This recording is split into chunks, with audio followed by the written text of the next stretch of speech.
ছাত্ররা আজকে আমরা SN2 বিক্রিয়া সম্পর্কে ডিটেলসে জানব। SN2 বিক্রিয়া লিখলাম। সবার আগে একটা উদাহরণ দেব। এক্সাম্পল, CH3Br প্লাস KOH, এখানে মাধ্যম রূপে আমি জল বা কোনো প্রোটিক সলভেন্ট নেব না, নেব একটা অ্যাপ্রোটিক সলভেন্ট, মনে করো অ্যাসিটোন। তখন কি হবে, কেআর বিআরটা কেবিআর হিসেবে বেরিয়ে যাবে, ওইচটা জুড়ে যাবে। তাহলে পেলাম দেখো CH3OH প্লাস KBr।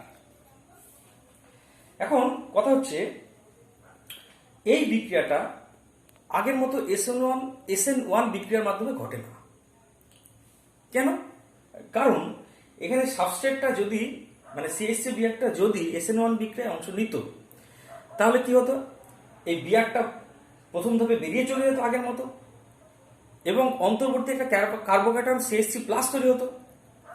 কিন্তু CH3 প্লাস তো খুবই অস্থায়ী, তাই এটা যদি SN1 বিক্রিয়ায় যেত, তাহলে যেহেতু অন্তর্বর্তী কার্বোক্যাটায়নটা খুবই অস্থায়ী হতো, তাই SN1 বিক্রিয়াটা এক্ষেত্রে সম্ভব নয়। তার পরিবর্তে নতুন একটা পদ্ধতিতে মানে SN2 বিক্রিয়ার মাধ্যমে বিক্রিয়াটা সম্পন্ন করে। এক্ষেত্রে কোনো কার্বোক্যাটায়নই তৈরি হয় না, এবং এই পদ্ধতিটি একটা ওয়ান স্টেপ প্রসেস। এখানে লিখলাম মেকানিজম। আগে লিখে দিই, আগেই বললাম একটু আগে যে এটা হচ্ছে একটা one step process. One step process কিরকম? আগে সাবস্ট্রেটটাকে লিখছি, দেখো কায়দা করে, CHBr আমি ফ্লাইং ওয়েজ ফর্মুলাতে লিখছি। পুরো সাবস্ট্রেটটাকে আমি ফ্লাইং ওয়েজ ফর্মুলাতে লিখছি, মানে এই হাইড্রোজেনটা হচ্ছে অ্যাবাভ দ্য প্লেন, এই হাইড্রোজেনটা বিলো দ্য প্লেন, এই দুজন একই তলে, মানে এই বোর্ডের তলে বর্তমান। এখন এই সি আর বিআর এর মধ্যে বিআর বেশি তড়িৎ ঋণাত্মক, তাই বন্ধন সৃষ্টিকারী ইলেকট্রন জড়িতে ব্রোমিন নিজের দিকে টেনে নেবে, তাই এটা ডেল্টা মাইনাস, এই অংশটা ডেল্টা প্লাস। এখন নিউক্লিওফাইল রূপে এখানে আছে OH মাইনাস, কেন KOH ভেঙে K প্লাস আর OH মাইনাস তৈরি করে। তাহলে নিউক্লিওফাইল মানে OH মাইনাসটা এবার অ্যাটাক করবে, এই ফ্রন্ট সাইড থেকে তো অ্যাটাক করবে না, কারণ এখানে তো বিআর মাইনাস বেরোবে এখান থেকে। তাহলে OH মাইনাসটা অ্যাটাক করবে পিছন থেকে, ব্যাক সাইড থেকে অ্যাটাক করবে এই আংশিক পজিটিভলি চার্জড কার্বনকে। এখানে একটা ঘটনা ঘটবে, এই OH মাইনাসের অ্যাটাক আর বিআর এর বেরিয়ে যাওয়া একই সঙ্গে ঘটবে। OHটা যত বন্ড তৈরি করার জন্য কাছাকাছি এগোবে, বিআরটাও তত বন্ধনটা বিচ্ছিন্ন করে বেরিয়ে যাবে, এবং একটা সময় আসবে যখন OHটা হাফ বন্ড দ্বারা মানে আংশিক বন্ড দ্বারা যুক্ত থাকবে, আর বিআরটা পুরোপুরি বেরিয়ে যায়নি, আংশিক বন্ধন দ্বারা যুক্ত আছে, আর বাকি যে তিনটে হাইড্রোজেন সেগুলি ওদের মধ্যে যেরকম থাকা সেরকমই আছে। এবং এই যে একটা অন্তর্বর্তী বলবো না, এই যে যৌগটা তৈরি হলো এটাকে বলা হয় ট্রানজিশন স্টেট, TS সংক্ষেপে। এই ট্রানজিশন স্টেটটা অত্যন্ত স্বল্প স্থায়ী, 10⁻⁶ সেকেন্ডের মতো স্থায়ী। এটা পরক্ষণে এই ব্রোমিনটা ছেড়ে দিয়ে রূপান্তরিত হয় বিক্রিয়াজাত পদার্থে, মানে COH, এখানে H, এখানে একটা H ছিলই, এখানে আর একটা H। খেয়াল করে দেখো, এখানে আর একটা কথা, সাইড প্রোডাক্ট বিআর মাইনাস। এখানে খেয়াল করে দেখো যে CH বন্ধনের অভিমুখগুলি যেদিকে ছিল, এখানে কিন্তু উৎপন্ন বিক্রিয়াজাত পদার্থে CH বন্ধনের অভিমুখ পুরোপুরি উল্টে গেছে। এবার কথায় আসছি, এই বিক্রিয়াটির ট্রানজিশন স্টেট এইটা তৈরি হটায় বিক্রিয়াটির সর্বাধিক ধীর গতি সম্পন্ন হার নির্ণায়ক ধাপ, অর্থাৎ এই TS গঠন ধাপটি স্লো এবং হার নির্ণায়ককে আমরা লিখি রেট ডিটারমাইনিং, রে R/D। তো এই TS গঠন ধাপটি যেহেতু ধীর গতি সম্পন্ন হার নির্ণায়ক ধাপ, তাই দেখবো এই ধাপটিতে কে অংশ নিয়েছে? একা সাবস্ট্রেট অংশ নিয়েছে না, সাবস্ট্রেট অংশ নিয়েছে, তার সঙ্গে সঙ্গে রিএজেন্ট বা নিউক্লিওফাইলও অংশ নিয়েছে। এখন যেহেতু দুজনেই অংশ নিয়েছে, তাই বিক্রিয়াটির হার, রেট অফ দ্য রিয়াকশন, এই দুজনের গাঢ়ত্বের উপরেই, মানে সাবস্ট্রেটের গাঢ়ত্বের উপর নির্ভরশীল, আবার রিএজেন্ট বা নিউক্লিওফাইলের গাঢ়ত্বের উপরেও নির্ভরশীল। That is rate of the reaction equal to K into A, কি হচ্ছে হার ধ্রুবক, কনসেন্ট্রেশন অফ নিউক্লিওফাইল মানে যে আক্রমণ করছে, plus into concentration of substrate মানে এইটা CH3Br। যেহেতু এই বিক্রিয়ার হার নির্ণয় ভাবে দুজনেই অংশ নেয়, সাবস্ট্রেট এবং নিউক্লিওফাইল দুজনেই অংশ নেয়, তাই এই বিক্রিয়াকে বলা হয় SN2। SN2 মানে সাবস্টিটিউশন নিউক্লিওফিলিক বাইমলিকুলার। এবার দেখব এই বিক্রিয়াটির হার বা এই বিক্রিয়াটি কতগুলি বিষয় দ্বারা প্রভাবিত হয়, সে বিষয়গুলো কি একে একে দেখব। সবার প্রথম আছে সাবস্ট্রেট এ গঠন নাকৃতির প্রভাব, সাবস্ট্রেটের গঠনাকৃতির প্রভাব 1 নম্বরে। এক্ষেত্রে আমি ভিন্ন ভিন্ন সাবস্ট্রেট নিয়ে আলোচনা করব। সবার প্রথমে একটা সাবস্ট্রেট মনে করি CH3Br, যেটা নিয়ে এবার দেখালাম, এই একটা সাবস্ট্রেট হতে পারে। CH3CH2 Br একটা সাবস্ট্রেট হতে পারে। CH3CH CH3Br একটা সাবস্ট্রেট হতে পারে, অথবা CH3C CH3Br একটা সাবস্ট্রেট হতে পারে। যেই সাবস্ট্রেটটা নিই না কেন, এক্ষেত্রে basic pattern is the same, অর্থাৎ কিরকম, নিউক্লিওফাইল এই কার্বনে অ্যাটাক করবে, বিআরটাও সঙ্গে সঙ্গে একই ধাপে বেরিয়ে যাবে। এক্ষেত্রেও তাই, প্রতিটা ক্ষেত্রে দেখো ওইচ ব্যালেন্সটা কোথায় অ্যাটাক করবে, এইখানে না, এইখানে না, যে কার্বনটা লিভিং গ্রুপকে ধরে আছে সেই কার্বনে কি অ্যাটাক করবে, বিআরটা বেরিয়ে যাবে।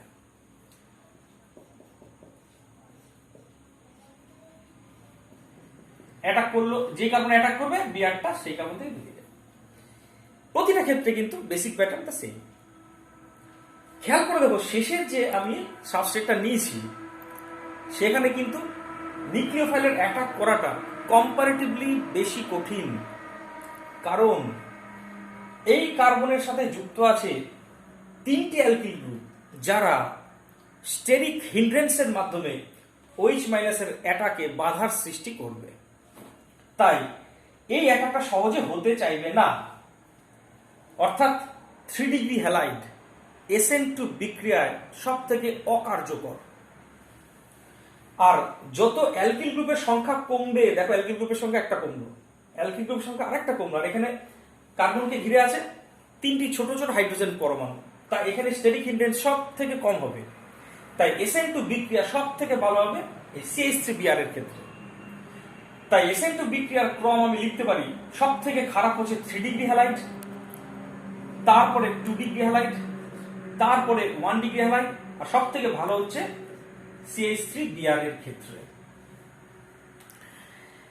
কিন্তু খেয়াল করে দেখো SN1 বিক্রিয়ার ক্ষেত্রে ব্যাপারটা ছিল টোটালি উল্টো। SN1 বিক্রিয়ার ক্ষেত্রে সবচেয়ে, আচ্ছা যদি SN1 বিক্রিয়াটাও লিখি তাহলে ব্যাপারটা পরিষ্কার হবে। SN1 এটা তো হলো SN2 এর ক্ষেত্রে, আর SN1 বিক্রিয়ার ক্ষেত্রে ক্রমটা কেমন ছিল, CH3Br সব থেকে খারাপ হয়েছিল SN1 বিক্রিয়া, তারপরে 1 ডিগ্রি, তার থেকে ভালো হয়েছিল 2 ডিগ্রি হ্যালাইড, তার থেকে ভালো হয়েছিল 3 ডিগ্রি হ্যালাইড। তাহলে SN1 বিক্রিয়ার ক্ষেত্রে সব থেকে ভালো হবে 3 ডিগ্রি হ্যালাইডের ক্ষেত্রে, আর SN2 বিক্রিয়ার ক্ষেত্রে সব থেকে ভালো হবে CH3Br এর ক্ষেত্রে। তাহলে যদি মাঝামাঝি জায়গায় যাই, অর্থাৎ এই 2 ডিগ্রি হ্যালাইডগুলি, সেগুলি কিন্তু মনে রাখবে যখন বিক্রিয়া করে তখন দুটো ভাবেই বিক্রিয়া করে, হয়তো 50% SN1 পদ্ধতিতে বিক্রিয়া করে, আবার 50% SN2 পদ্ধতিতে বিক্রিয়া করে। আর অন্যান্য হ্যালাইডগুলি, যেমন ধরো 3 ডিগ্রি হ্যালাইড যদি নিই, সে হয়তো দেখা যাবে 90% বা 99% SN1 পদ্ধতিতে বিক্রিয়া করবে, আর হয়তো 1% SN2 পদ্ধতিতে বিক্রিয়া করবে। অথবা যদি আমি CH3Br নিই, সে হয়তো দেখা যাবে 99% SN2 পদ্ধতিতে বিক্রিয়া করবে, আর হয়তো 1% SN1 পদ্ধতিতে বিক্রিয়া করবে। কোনো একটা সাবস্ট্রেট কিন্তু এন্টায়ারলি সব টোটালি SN1 বা SN2 তে বিক্রিয়া করে না। হয়তো তার পরিমাণটা SN1 এর ক্ষেত্রে বেশি বা কম, কিন্তু কেউ বলতে পারবে না যে 100% সে SN1 মোডে বিক্রিয়া করছে। এবার চলে আসছি পরের প্রসঙ্গে, সেটা হচ্ছে দ্বিতীয় প্রসঙ্গ। সেটা হলো, আচ্ছা এটা মুছে দিই। দ্বিতীয় যে বিষয়টা SN2 বিক্রিয়াকে প্রভাবিত করে সেটা হচ্ছে নিউক্লিওফাইলের প্রভাব। নিউক্লিওফাইল এর প্রভাব। দেখো, খেয়াল করে দেখো, এক্ষেত্রে হার নির্ণায়ক ধাপে নিউক্লিওফাইল অংশ নিয়েছে অ্যাজ ওয়েল অ্যাজ সাবস্ট্রেটও অংশ নিয়েছে। তাই নিউক্লিওফাইল দ্বারা SN2 বিক্রিয়া কিন্তু প্রভাবিত হবে। কেমন? তুমি যদি নিউক্লিওফাইলের মানে OH মাইনাসের অর্থাৎ KOH এর গাঢ়ত্ব যদি বাড়াও, তাহলে দেখবে SN2 বিক্রিয়ার হারও বৃদ্ধি পাবে। কিন্তু SN1 মনে করে দেখো, SN1 বিক্রিয়া কিন্তু নিউক্লিওফাইল দ্বারা প্রভাবিত হয় না। তাই কোনো একটা বিক্রিয়া SN1 পদ্ধতিতে ঘটছে না SN2 পদ্ধতিতে ঘটছে, তা কি করে বুঝবো? যদি একটা রাসায়নিক বিক্রিয়ার নিউক্লিওফাইলের গাঢ়ত্ব বৃদ্ধি করি, তাহলে যদি বিক্রিয়ার হার অপরিবর্তিত থাকে তাহলে সেটা SN1 বিক্রিয়া। আর যদি নিউক্লিওফাইলের গাঢ়ত্ব বৃদ্ধির সাথে সাথে রাসায়নিক বিক্রিয়াটির হার বাড়ে, তবে বিক্রিয়াটি SN2 বিক্রিয়া। তৃতীয় যে বিষয়টি দ্বারা প্রভাবিত হয় SN2 বিক্রিয়া, সেটি হলো লিভিং গ্রুপের প্রভাব। লিভিং গ্রুপ এর প্রভাব। খেয়াল করে দেখো, SN2 বিক্রিয়ার যে হার নির্ণায়ক ধাপ, অর্থাৎ যেই ধাপে OH মাইনাস অ্যাটাক করলো আর লিভিং গ্রুপটা বেরিয়ে গেল, এই ধাপটিতে দেখো লিভিং গ্রুপ নিজেও অংশ নিয়েছে।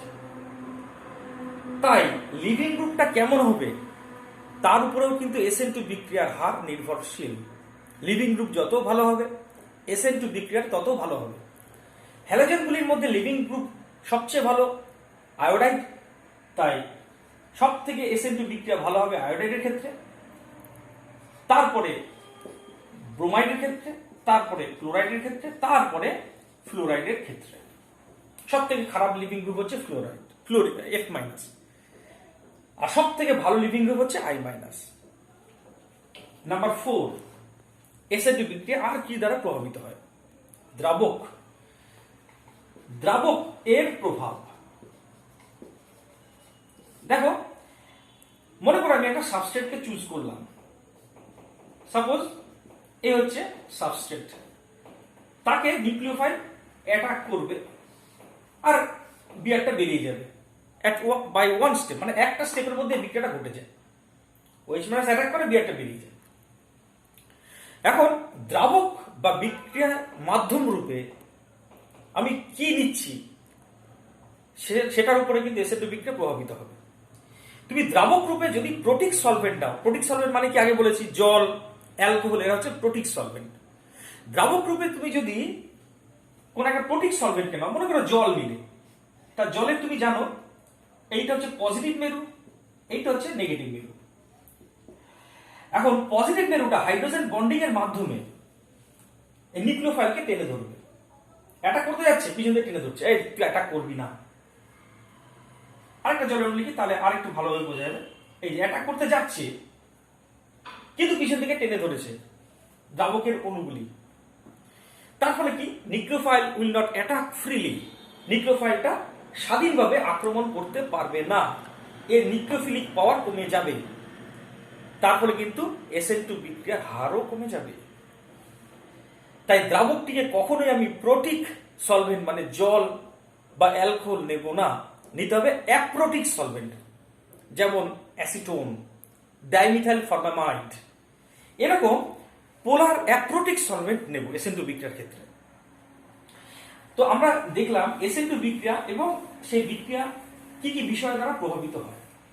এবার আমরা নতুন একটা বিষয় সম্পর্কে জানবো, সেটা হচ্ছে এই SN1 এবং SN2 বিক্রিয়ার ক্ষেত্রে স্টেরিওকেমিস্ট্রি কিভাবে যুক্ত সেটা। সবার আগে এই সেটে লিখলাম SN1 বিক্রিয়া এবং এখানে উপরে লিখলাম ত্রিমাত্রিক রসায়ন। ত্রিমাত্রিক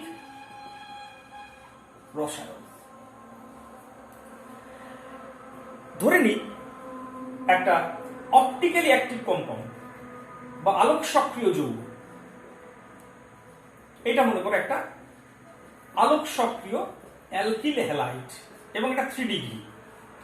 কেন এটা আলোক সক্রিয়? কারণ খেয়াল করে দেখো, এটা হচ্ছে কাইরাল কার্বন। কাইরাল কার্বন কারণ এর সাথে 4টে আলাদা আলাদা গ্রুপ যুক্ত। এখন এ যেহেতু 3 ডিগ্রি হ্যালাইড, তাই এটা SN1 পদ্ধতিতে বিক্রিয়া অংশ নেবে। সেক্ষেত্রে ফার্স্ট স্টেপ যেটা করবে সেটা হচ্ছে হ্যালাইডটা বা লিভিং গ্রুপটা বেরিয়ে যাবে। যদি বেরিয়ে যায় তাহলে দেখো একটা কার্বোক্যাটায়ন পাবো। কি কার্বোক্যাটায়ন পাচ্ছি দেখো, এ তো বন্ড সব বেরিয়ে গেছে, কার্বোক্যাটায়ন পেলাম CH3 CH2 CH3 CH2 CH2 CH3, এবার একটা কার্বোক্যাটায়ন পেলাম। ব্যাপারটা কিরকম মনে করো, এরকম 4টে গ্রুপ আছে। কোন একটা একটু ধরতে একটু অসুবিধা হয়, জিনিসটা বোঝার চেষ্টা করো। এরকম এইটা হচ্ছে আমাদের সাবস্ট্রেটটা, বা তুমি যেভাবেই ধরো না কেন এইভাবে বুঝতে পারো। এইটা হচ্ছে আমাদের সাবস্ট্রেট, মানে এই যৌগটা হচ্ছে এইটা। এটাকে এইভাবে ধরলাম, এইটা হচ্ছে ব্রোমিন। ফার্স্ট স্টেপে SN1 বিক্রিয়ার ক্ষেত্রে কি হবে, এই ব্রোমিনটা বন্ড সহ বেরিয়ে চলে গেল। এখানে বিয়ার আছে, বন্ড সহ বেরিয়ে চলে গেল। তাহলে যে কার্বোক্যাটায়নটা পেলাম সেটা হচ্ছে দেখতে এরকম প্ল্যানার, একই তলে আছে। দেখো একই সমতলে আছে। এইভাবে রাখলাম জিনিসটা। এখানে কার্বন পরমাণুটা আছে যার মাথায় প্লাস চার্জ আছে। এখন এইটা যদি প্ল্যানার, তো একে নিউক্লিওফাইল মানে OH মাইনাস দু সাইড দিয়ে অ্যাটাক করতে পারবে। এই পাশ দিয়ে যুক্ত হতে পারবে OH মাইনাস, অথবা এই পাশ দিয়ে যুক্ত হতে পারবে। এবং তাদের এই যুক্ত হওয়ার প্রবণতা দুদিক থেকেই সমান। ডান দিক থেকেও 50% হওয়ার চান্স, বা দিক থেকেও 50% হওয়ার চান্স। তাহলে ব্যাপারটা কি দাঁড়ালো, নিউক্লিওফাইলটি এখানে যুক্ত হতে পারবে either from this side or from this side.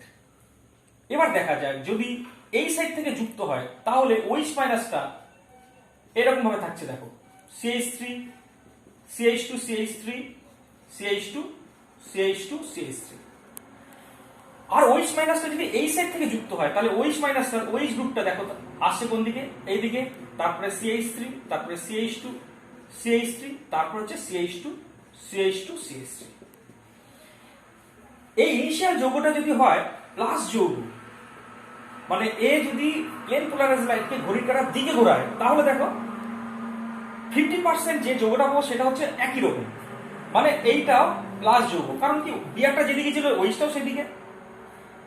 আর 50% পাওয়া যাবে, হ্যাঁ এইখানে 50% পেয়েছিলাম প্লাস যৌগ, আর 50% পাবে তুমি এমন যৌগ যেখানে ওইটা কিন্তু ভিন্ন দিকে, উল্টো দিকে যুক্ত আছে। এবং এইটা যদি প্লাস হয় তাহলে এইটা হবে মাইনাস যৌগ। অর্থাৎ 50% এর ক্ষেত্রে 50% প্রোডাক্টের ক্ষেত্রে রিটেনশন অফ কনফিগারেশন হলো। রিটেনশন অফ কনফিগারেশন মানে যা কনফিগারেশন ছিল, মানে প্লাস যৌগ ছিল, সেই প্লাস যৌগই পেলাম। আর 50% এর ক্ষেত্রে উল্টো কনফিগারেশন পেলাম, অর্থাৎ ইনভার্সন অফ কনফিগারেশন পেলাম। এবং এইভাবে যে 50% প্লাস এবং 50% মাইনাসের মিশ্রণ পেলাম, এই মিশ্রণটাকে বলা হয় রেসেমিক মিশ্রণ, রেসেমিক মিক্সচার। মনে রাখবে রেসেমিক মিক্সচার কিন্তু আলোক নিষ্ক্রিয়, কারণ 50% প্লাসের ঘূর্ণন কি 50% মাইনাসের ঘূর্ণন পরস্পর প্রশমিত করে। এবার দেখব SN2 বিক্রিয়ার ক্ষেত্রে ত্রিমাত্রিক রসায়নটা কেমন হয়। তাই SN1 বিক্রিয়ার ক্ষেত্রে আমি জানলাম রেসিমাইজেশন হয়। SN2 এর ক্ষেত্রে এবার দেখব SN2 রিঅ্যাকশন। দেখো আমি একটা সাবস্ট্রেট নিলাম CH3H CH2 CH3 Br। একে আমি অ্যাটাক করাবো নিউক্লিওফাইল দিয়ে, OH মাইনাস অ্যাটাক করছে। এবার তুমি জানো কি হয়, এ অ্যাটাক করবে এবং এ বেরিয়ে যাবে একটা স্টেপের মধ্যে দিয়ে। এবং সেখানে একটা TS তৈরি হয়, TS এর ছবিটা আঁকলাম না, TS রাখলাম।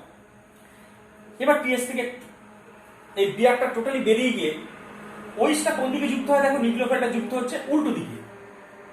এবং এই বন্ডগুলি মানে তোমার ঝড় আসলে যেমন ছাতার ডান্টিটা উল্টে যায়, ছাতার যে সমস্ত বিভিন্ন ডান্টিগুলো আছে না সেগুলো উল্টে যায় ঝড় আসলে, দেখবে ঠিক সেরকম ভাবে আমব্রেলা এফেক্টের মতো এই বন্ডগুলিও উল্টে গেল। বন্ডগুলি ছিল এই দিকে, হয়ে গেল উল্টো দিকে। এবং এই যৌগটা যদি থাকতো প্লাস যৌগ, মানে এই যৌগটা যদি প্লেন পোলারাইজ লাইটকে ঘড়ির কাঁটার দিকে ঘোরায়, উৎপন্ন যৌগ হয়ে যাবে মাইনাস যৌগ। এবং এই যৌগটা কিন্তু প্লেন পোলারাইজ লাইটকে ঘড়ির কাঁটার বিপরীতে ঘোরাবে। অর্থাৎ SN2 বিক্রিয়ার ক্ষেত্রে কিন্তু ইনভার্সন অফ কনফিগারেশন হয়। এই যে পুরো উল্টে গেল, কনফিগারেশনটা টোটালি উল্টো হয়ে গেল, এই ঘটনাকে বলে ইনভার্সন অফ কনফিগারেশন। তাহলে SN1 এর ক্ষেত্রে পেয়েছিলাম রেসিমাইজেশন, আর SN2 এর ক্ষেত্রে পেলাম ইনভার্সন অফ কনফিগারেশন। এবার আমরা নতুন একটা বিষয় নিয়ে আলোচনা করব, সেটা হচ্ছে অ্যাম্বিডেন্ট নিউক্লিওফাইল। অ্যাম্বিডেন্ট নিউক্লিওফাইল হেডিং করলাম অ্যাম্বিডেন্ট নিউক্লিওফাইল।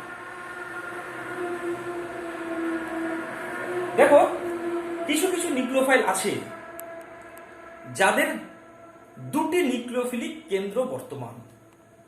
যেমন ধরো cyanide, C triple bond N, C এর মাথায় মাইনাস, N এর মাথায় লোন পেয়ার। এইটা হচ্ছে অ্যাম্বিডেন্ট নিউক্লিওফাইল। কেন? কারণ এখানে C থেকে অ্যাটাক করার সম্ভাবনা আছে, আবার লোন পেয়ার থেকে অ্যাটাক করারও সম্ভাবনা আছে। তাই এটা হচ্ছে অ্যাম্বিডেন্ট নিউক্লিওফাইল। অথবা NO2, N double bond O minus, N এর মাথায় লোন পেয়ার। ও দিয়ে যেমন যুক্ত হতে পারে, নিঃসঙ্গ ইলেকট্রন জোড় দিয়েও যুক্ত পারে। তাহলে যেহেতু এর দুটো নিউক্লিওফিলিক কেন্দ্র আছে, তাই এটা হচ্ছে অ্যাম্বিডেন্ট নিউক্লিওফাইল। এখন কথা হচ্ছে এই ধরনের নিউক্লিওফাইলগুলি কোন প্রান্ত দিয়ে যুক্ত হবে। এটা নির্ভর করে যে নিউক্লিওফাইলগুলি SN1 বিক্রিয়া অংশ নিচ্ছে না SN2 বিক্রিয়া অংশ নিচ্ছে। যদি SN1 বিক্রিয়া অংশ নেয়, তবে মনে রাখবে নিউক্লিওফাইলগুলি কিন্তু অধিক তড়িৎ ঋণাত্মক প্রান্ত দিয়ে যুক্ত হবে। কেমন একটা উদাহরণ দেওয়া যায়। মনে করো তুমি বিক্রিয়া করাচ্ছ CH3Cl এর সাথে AgCN এর, এবং এটা SN1 বিক্রিয়া। তোমরা বললো কি ব্যাপার স্যার, এটা কি করে SN1 বিক্রিয়া হয়? CH3Cl তো ভালো কার্বোক্যাটায়ন তৈরি করে না, স্থায়ী কার্বোক্যাটায়ন তৈরি করে না, তাহলে এটা কেন SN1 বিক্রিয়া যাবে? মনে রাখবে Ag+, মানে AgCl থেকে পাবো Ag+, Ag+ অলওয়েজ একটা বিক্রিয়াকে SN1 মোডে যেতে বাধ্য করে। কিরকম জিনিসটা যদি একটু মেকানিজম দিয়ে বলি তাহলে আর পরিষ্কার হবে। তুমি CH3Cl কে Ag+ দিয়েছো আর Cn- দিয়েছো, Cn- দিয়েছো। Ag+ ওকে বলবে যে তুই কার্বোক্যাটায়ন তৈরি কর, মানে Cl কে বলবে